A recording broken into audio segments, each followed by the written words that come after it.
Grant, Riding Hard, Volume 2. Written by Jennifer Ashley. Narrated by Eric G. Dove. Chapter 1. Christina slid 2 beers across the bar's top, barely paying attention when the customers told her to keep the change. She didn't notice anything. Not the hot, swirling air, the thumping music, or the laughter of the patrons relaxing on a Friday night. He wasn't supposed to be here.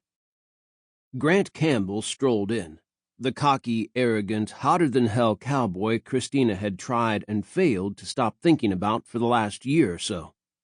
He took off his black hat as soon as he walked through the door. He always removed his hat when he went inside anywhere.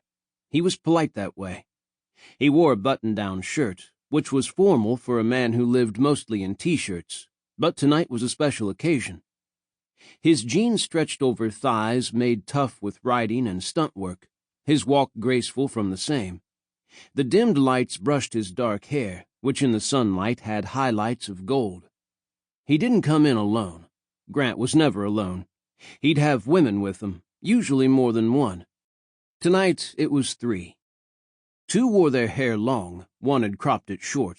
All wore jeans that might slide from their slim hips any second, tops that were so tight they might have been painted on. They were beautiful, of course, in that blonde, smooth-faced Texas way.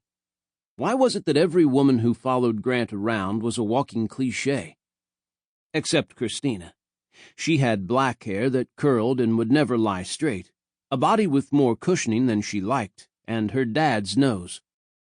"You're a Farrell, honey," her dad liked to say. "No denying it."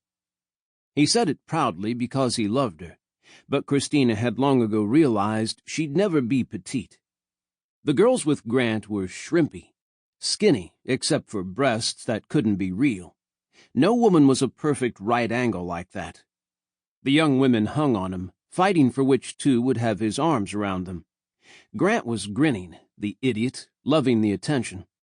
Christina slammed used beer mugs 2 patrons had left into the dirty dish tray, pretending she was way too busy to notice. Grant got the Buckle Bunnies to settle down at a table, then turned to approach the counter. He stopped between one beat and the next, his blue eyes stilling as his gaze fell on Christina. Christina glanced down, rubbing away at the rings the mugs had left. Grant hesitated, poised to turn around and go. He hadn't realized she'd be here tonight. Then he came on. Grant didn't lose his smile, didn't look the least apologetic. He was well loved. Sample complete. Ready to continue?